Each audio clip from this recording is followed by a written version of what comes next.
എല്ലാവർക്കും ഒരിക്കൽ കൂടി നമ്മളുടെ സ്വന്തം ആർ.സി. ഗാർഡനിലേക്ക് സ്വാഗതം. ഞാൻ നിങ്ങളുടെ ചന്ദ്രേഷ്. നമ്മുടെ ഈ ഗ്രൗണ്ട് ഓർക്കിഡ് കണ്ടവർക്കൊക്കെ നേരത്തെ തന്നെ അറിയാമല്ലോ, ഇത് നല്ല ബുഷിയായിട്ട് നല്ല പച്ച കളറിൽ നിന്ന പ്ലാന്റുകളല്ലേ. പക്ഷെ ഇപ്പൊ ഇതിനെന്തോ സംഭവിച്ചില്ലേ. ഞാൻ ഇത് കുറച്ച് ദിവസമായി ആലോചിക്കുന്നു, ഇവൻ എന്താണ് കുഴപ്പം, എന്ത് പറ്റിയതാണെന്ന്. സംഗതി പിടികിട്ടി. ഇന്ന് നമ്മൾ കാണിക്കുന്നത് നമ്മൾ ചിരട്ട കൊണ്ട് ചെയ്യാൻ പറ്റുന്ന ഒരു ചെറിയൊരു സൂത്രമാണ്. നമ്മുടെ ഓർക്കിഡിൽ ചിരട്ട എങ്ങനെ ഉപയോഗപ്പെടുത്താമെന്ന്. ചിരട്ടയുടെ ഒരു ഉപയോഗം ഞാൻ കാണിച്ചു തന്നു, പോട്ട് ചെയ്യാനായിട്ട്. അല്ലാതെ തന്നെ ചിരട്ട നമുക്ക് ഇതിനകത്ത് ഉപയോഗിക്കാം. ഇതിന്റെ കുഴപ്പം എന്താന്ന് വെച്ചാൽ, ഈ നമ്മുടെ UV ഷെഡിലേക്ക് എടുത്തു വെച്ചപ്പം വീറ്റ് മാറ്റാണ് ഇതിനടി വിരിച്ചിരിക്കുന്നത്. അപ്പൊ നമ്മുടെ പ്ലാന്റ് കൊണ്ട് അവിടെ വെച്ച് കഴിഞ്ഞപ്പോൾ വെള്ളം ഒഴിക്കുന്നത് അതിന് ശരിക്കും ഡ്രെയിനേജ് കിട്ടി പോകുന്നില്ല. അതിന്റെ ഹോൾസ് ഒക്കെ അടഞ്ഞിരിക്കുന്ന കാരണം വെള്ളം കെട്ടിക്കിടക്കുന്നുണ്ട് ഇതിനകത്ത്. കണ്ടമാനം തണുപ്പ് അറിയാലോ. വെള്ളം ഉണ്ടെങ്കിലും പ്രശ്നമാണ്, വെള്ളം ഇല്ലെങ്കിലും പ്രശ്നമാണ്. ചെടികൾക്ക് കൂടി അധികമായാൽ അമൃതും വിഷം. അതെ, അത് തന്നെയാണ് നമുക്ക് ഇതിനകത്ത് പറയാനുള്ളത്. അപ്പൊ അതിന്റെ ഫ്ലവർ വരുന്നതൊക്കെ നിന്നു, അതൊന്ന് ഒരുമാതിരി ആയി. അപ്പൊ കുറച്ച് ദിവസമായി ഞാൻ ചിന്തിക്കുന്നു, ഇതിനകത്ത് എന്താണ് പ്രശ്നം, എന്താണ് നമ്മൾ കണ്ടുപിടിക്കണമല്ലോ. നമുക്കിങ്ങനെ ഓരോ പ്രശ്നങ്ങൾ എനിക്ക് വരുമ്പോൾ അതിനെ സൊല്യൂഷൻ കണ്ടെത്തിയതിന് ശേഷം അത് നിങ്ങളിലേക്കൂടെ എത്തിക്കുകയാണ് നമ്മൾ ചെയ്യുന്നത്. അപ്പൊ നിങ്ങൾക്കൂടെ എന്തെങ്കിലും ഒരു ഉപകാരം ഇതിൽ നിന്ന് കിട്ടണമല്ലോ.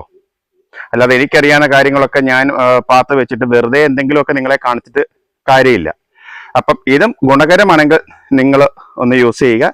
ചിരട്ട വെച്ച് ചെറിയൊരു മെതയിട്. നിങ്ങൾ കാണുമ്പോൾ ഓർക്കും ഇത്രയേ ഉള്ളൂ എന്ന്, പക്ഷെ അത് വളരെ വലിയൊരു സംഭവമാണ്. അത് വേറൊന്നുമല്ല കേട്ടോ. ഞാനിവിടെ ചെയ്തിരിക്കുന്നത് കണ്ടോ, ഈ ഒരു ഓർക്കിഡ് എടുത്ത് നമ്മളിങ്ങോട്ട് മാറ്റുക. ഇത് കണ്ടോ, അതിൻ്റെ അവിടെ ആ വെള്ളം നിന്നിട്ട് അത് ഭയങ്കര ടൈം എടുത്താണ് വെള്ളം പോകുന്നത്. ഡ്രെയിനേജ് പ്രോപ്പറായിട്ട് നടക്കുന്നില്ല. അപ്പം ഇങ്ങനെ ഒരു 3 ചിരട്ട നമ്മൾ കമത്തി അങ്ങോട്ട് വെക്കുക.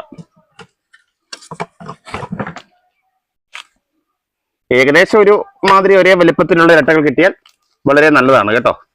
എന്നിട്ട് ഈ പ്ലാന്റ് എടുത്തിട്ട് ഇത് അതിൻ്റെ മുകളിലോട്ട് ഇങ്ങനെ വെച്ച് കൊടുക്കുക. അപ്പൊ ഇതിന്റെ ഗുണം എന്നാന്ന് വെച്ചാൽ കറക്റ്റ് ഇതിന് ഡ്രെയിനേജ് കിട്ടും. അപ്പൊ നമുക്കിത് മൊത്തം ഒന്ന് വെക്കാം. നമ്മൾ ശ്രദ്ധിക്കാതെ പോകുന്ന ചെറിയ ചെറിയ കാര്യങ്ങളായിരിക്കും നമ്മുടെ പ്ലാന്റുകൾ പോകുന്നത്. നമ്മൾ ആ പ്ലാന്റ് നശിപ്പിച്ചതിന് ശേഷം മാത്രം അതിൻ്റെ കാര്യങ്ങൾ തപ്പി ചെന്ന് കഴിഞ്ഞാൽ ആ പ്ലാന്റ് ഫുള്ള് പോയിട്ടുണ്ടാകും. ഞാനിപ്പോൾ ഈ പറഞ്ഞ ചെറിയൊരു ടെക്നിക്ക് ചിലർക്കെങ്കിലും തോന്നുമോ ഇതാണോ ഇത്ര വലിയ കാര്യമെന്ന്. പക്ഷേ ഇത് അനുഭവമുള്ളവർ ഇതൊന്ന് ശ്രദ്ധിക്കും. ചിലപ്പോൾ ഈ ഒരു പ്രോബ്ലം കൊണ്ടായിരിക്കില്ല, അവർക്ക് ഇത് വെള്ളം കുറവായിട്ടായിരിക്കും. അല്ലെ ചിലർക്ക് ഇതുപോലെ ശ്രദ്ധിക്കാതെ വെള്ളം ഒഴിച്ചു കൊടുക്കും. നല്ല രീതിയിൽ വെള്ളം കൊടുത്ത് വളവും കൊടുത്തു കഴിഞ്ഞതിന് ശേഷം നോക്കുമ്പോഴത്തേനും പ്ലാന്റിന്റെ അവസ്ഥ ഭയങ്കര ശോചനീയമായിരിക്കും. അപ്പൊ അവരാലോചിക്കും ഇത് എന്താണ് കുഴപ്പമെന്ന്. അപ്പം ഡ്രെയിനേജ് പ്രോപ്പർ അല്ലായിരിക്കും, അതുകൊണ്ടാണ് ഈ പ്ലാന്റ് പോകുന്നത്. അപ്പൊ ഇതെല്ലാത്തിനും ഞാനിതിവിടെ വെച്ചു. ഇനിയിപ്പോൾ നിങ്ങളൊരു 2-3 ആഴ്ച കഴിയുമ്പോഴത്തേന് ഞാൻ ഈ പ്ലാന്റ് കാണിക്കുമ്പോൾ നിങ്ങൾ നോക്കിക്കോണം പ്ലാന്റിന്റെ ആരോഗ്യം എങ്ങനെയുണ്ട്, ഹെൽത്ത് എങ്ങനെയുണ്ടെന്ന്. ഇപ്പൊ കാണുമ്പോൾ തന്നെ നിങ്ങൾക്ക് അറിയരുതോ. നേരത്തെ വീഡിയോ കണ്ടുകൊണ്ടിരുന്നവർക്കെല്ലാം അറിയാം, നമ്മുടെ പ്ലാന്റ് എല്ലാം ഞാൻ കാണിക്കാറുണ്ട്. നല്ല ബുഷിയായിട്ട് നിന്ന പ്ലാന്റുകളൊക്കെ ഇപ്പം വല്ലാണ്ട് നിൽക്കുന്നു അല്ലേ. പ്ലാന്റുകൾ ഉണ്ടോയെന്ന് പോലും ഉള്ള സംശയത്തിലാണ് നമ്മുടെ ചട്ടിക്കകത്ത് പ്ലാന്റ് നിൽക്കുന്നത്. ഇനി നമ്മളിത് ഒരു 2-3 ആഴ്ച കഴിയുമ്പോഴത്തേന് ഈ പ്ലാന്റിന്റെ അവസ്ഥ നിങ്ങളൊന്ന് നോക്കിക്കോണം കേട്ടോ. ഇത് കണ്ടില്ലേ, ഓരോ ഇല വീതം പഴുത്ത് ഉണങ്ങി അങ്ങ് പോവുകയാണ്. ഇതിലപ്പോ ഇനി ഇലയില്ല ഈ ഒരു പ്ലാന്റില്. അപ്പൊ അങ്ങനെ തപ്പി വന്നപ്പോഴാണ് എനിക്ക് മനസ്സിലായത്. മറ്റേ നമ്മൾ ഓർക്കുന്നത് തന്നെ നമ്മൾ നല്ല വെള്ളം കൊടുക്കുന്നുണ്ട്, വളം കൊടുക്കുന്നുണ്ട്, നല്ല വെയിലുണ്ട്, ഗ്രൗണ്ട് ഓർക്കിഡ് ഇതൊക്കെയാണല്ലോ വേണ്ടത്. പക്ഷെ എന്നിട്ടും പ്ലാന്റ് ഒരു ഉഷാറാകാത്തപ്പോഴാണ് നമ്മൾ തപ്പി വന്നത്. അപ്പോൾ ഏകദേശമൊക്കെ പോകാറായല്ല.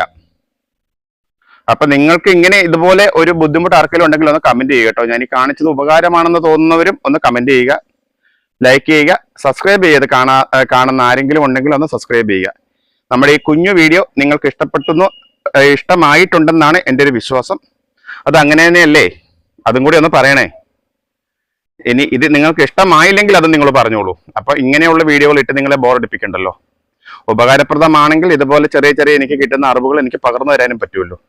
അതുകൊണ്ടാണ് കമന്റ് ചെയ്യാൻ പറയുന്നത് കേട്ടോ. അപ്പോൾ ഇന്നത്തെ വീഡിയോ ഇത്രയേ ഉള്ളൂ. വീണ്ടും മറ്റൊരു വീഡിയോയിൽ കൂടെ കണ്ടുമുട്ടാം എന്നുള്ള ശുഭാപ്തി വിശ്വാസത്തോടെ ഇന്നത്തെ വീഡിയോ ഞാനിവിടെ പൂർണ്ണമാക്കുന്നു.